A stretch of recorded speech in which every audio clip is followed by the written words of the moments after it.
Check out this video in my Porsche 911 engine assembly guide, part 21, where it goes over all of these parts and some prep. I'm gonna be skipping that in this video and just install it. All right, camshaft time. So this plain bearing, in my 997 video, we replaced it and we bought a new one. But now Jake has told me that these, actually the old ones are better because the new ones are too loose. I did get a new diamond washer though, so I'm gonna pull the old one off here and replace it with a new one. Make sure to clean the end of this first though, because this needs to be on dry. We don't want any oil on there so that it can grip and do its job. All right, clean, dry surface, diamond washer goes on. Then our vane cell adjuster. You can double check and make sure you have the right one. This is for cylinder 1 through 3. And then the next stack up is this net that we're gonna reuse, but we need a new bolt. My kit comes with 2 new bolts. That is the Porsche part number. Leave it a little loose so it can still rotate around a little bit. Coated all our intake ones in assembly grease. Assembly lube in this journal, in this journal, in this journal, not in this journal where the plain bearing goes. This is the cap that's gonna go on one of the journals. We're gonna lube under it. We are not gonna lube under the big one that's gonna go on top of the plain bearing. On the camshaft itself, lubricated here, here, and here, the 3 places it's gonna ride in those journals. When we go to put this one in, we want these middle set of lobes pointing up and these kind of down. This hole that's in the middle is going to be up on the top. The holes underneath are going to be what goes into that little dowel pin right there. So we're going to remove this sprocket because this chain is going to go around the cam that we're going to put in here instead. And we're just going to lay it out nicely. All right, we got our cam here. This is easier with 2 people. Let's see here. Remove this sprocket, set it down. All right, make sure this chain is not bunched up.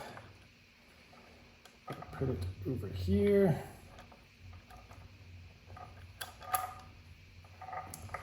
So we're not skipping any teeth.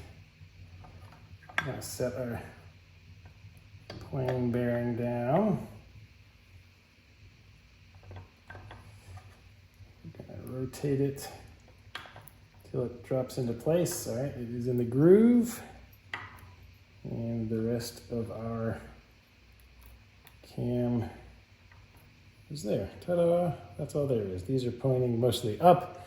We'll adjust this for the timing in just a moment. All right, now for our cap, this is a thrust bearing, so you have to lubricate the outside edges as well. The E, German for intake, should be face up here. And we're going to drop our cap right here. With the assembly grease again, we're gonna go ahead and hit the lobes here. That is the part that's gonna make contact with our lifter. Guess you could do that before you put that on. And do be sure to double check that the numbers match this number right down here on your case, because I was almost an idiot and installed the caps for bank 2 on bank 1 because 5116 is the wrong one. E5079 is indeed the correct one. And that one goes right there, and it fell in place very easily. All right, 5079, the big one for the plain bearing.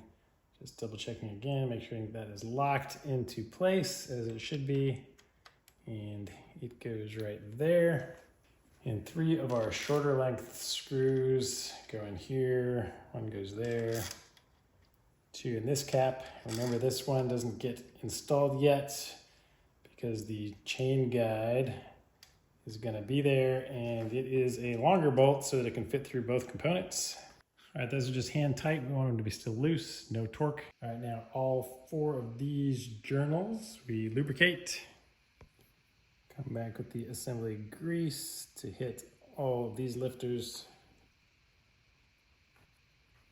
All right, for our exhaust cam, I lubed the 4 journal places. I remembered to put the grease on all the lobes, and for this one, we're going to install it with the front lobes sticking up so that this opening is parallel to the opening of the case.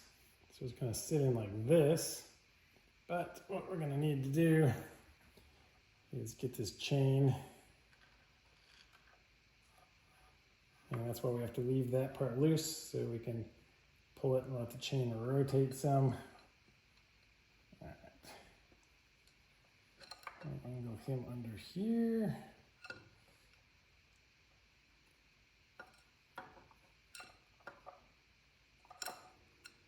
We have just enough room to squeeze him in.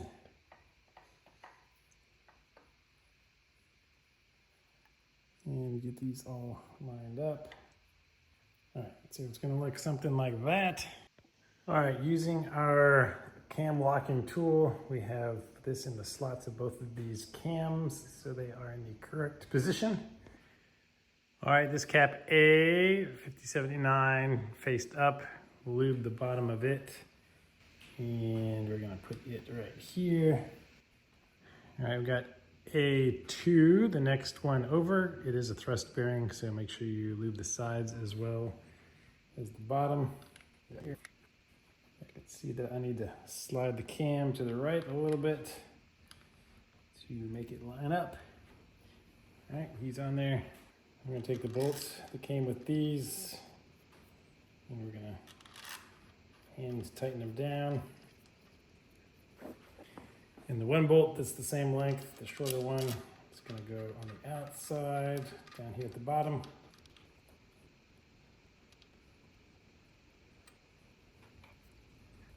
All right, so let me just point one thing out. Somehow this chain was super tight against here when I installed it, and I knew that didn't feel right because we still had to get the sprocket in here. So I went around, I took this piece off, I rotated it clockwise, like a full rotation, and nothing changed. So I went from this side and went counterclockwise, a full rotation, while keeping this taut, and it slacked up. So I think there was one tooth that was kind of bunched up down there underneath from when we dropped the chain in there. So anyway, make sure that you do have some play here. If you don't, you could be in trouble. So now I'm gonna put it back at top dead center and relock this. All right, I'm gonna reuse my sprocket. We're gonna attach this now with this part facing out from the engine. We have new bolts. These are not the part numbers that I found online, but that's what comes with the kit. And these are the little, I believe they're 12mm long. If you look at this, you can see the marks on here where the heads of the bolts used to be. They were not in the middle, but kind of offset. But when we attach this, we want to make sure these slots, we want the holes to be as close to the middle as we can get them on these slots. So just kind of have to guess a little bit. I might have to readjust. So get the chain on here. And I'm gonna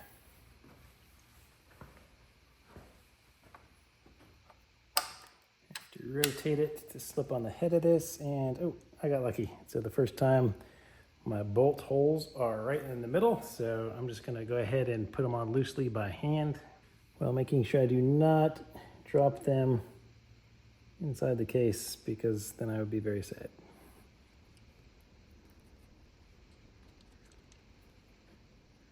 All right, next up, I lubricated the black surface here that is gonna ride on top of the chain. And he sits right on here. And these two bolts.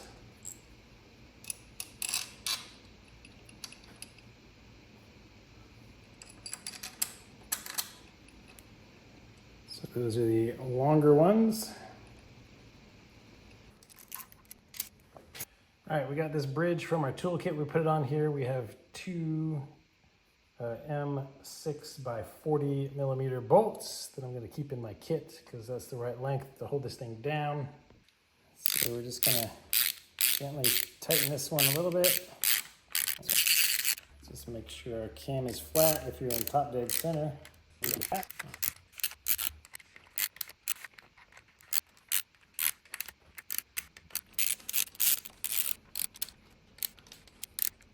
All right, they're all bottomed out. All right, these all go to 13 Newton meters. So I'm gonna start with our caps in the middle here.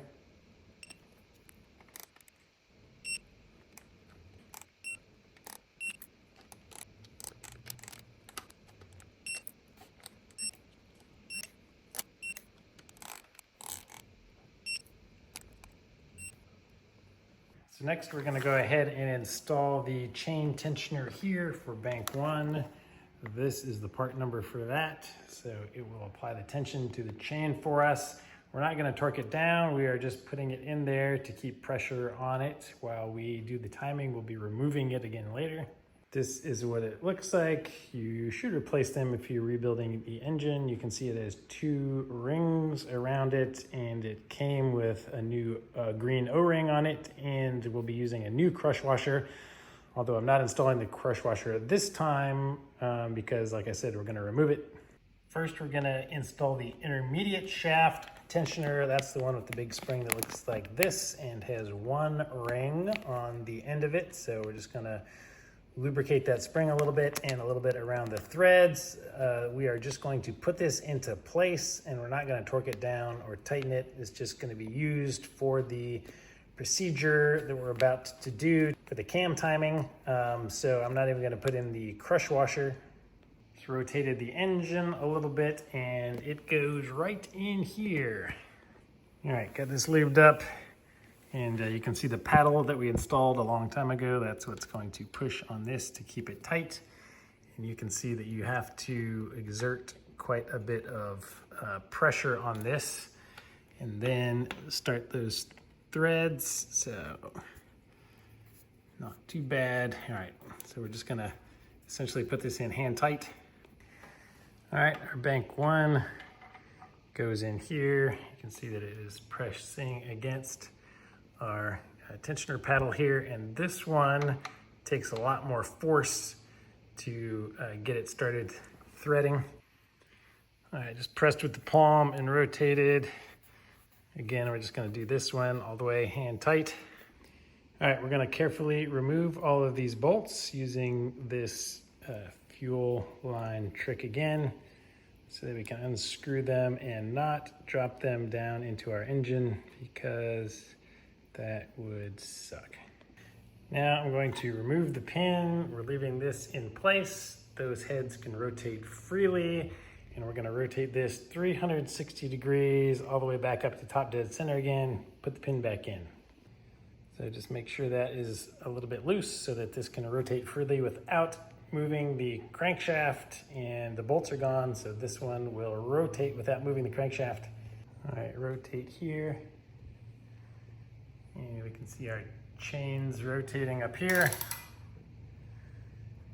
And our crankshafts are not moving, so that's what we want.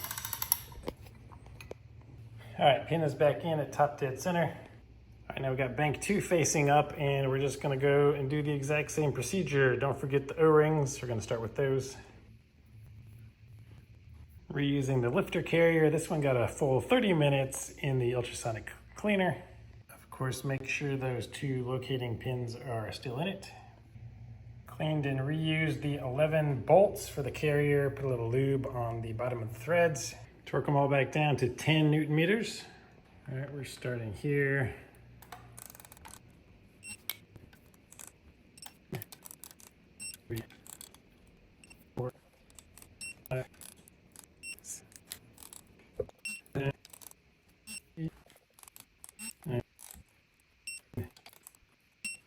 We're going to grease the tips of each valve stem again.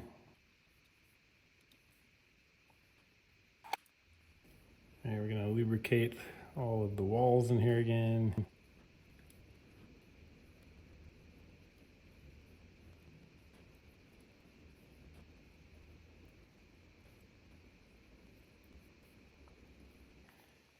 Open and install all of the brand new exhaust lifters.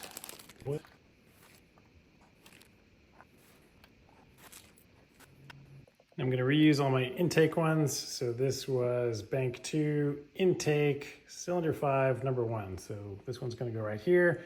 It's going to clean it up, re-lube it, drop it in.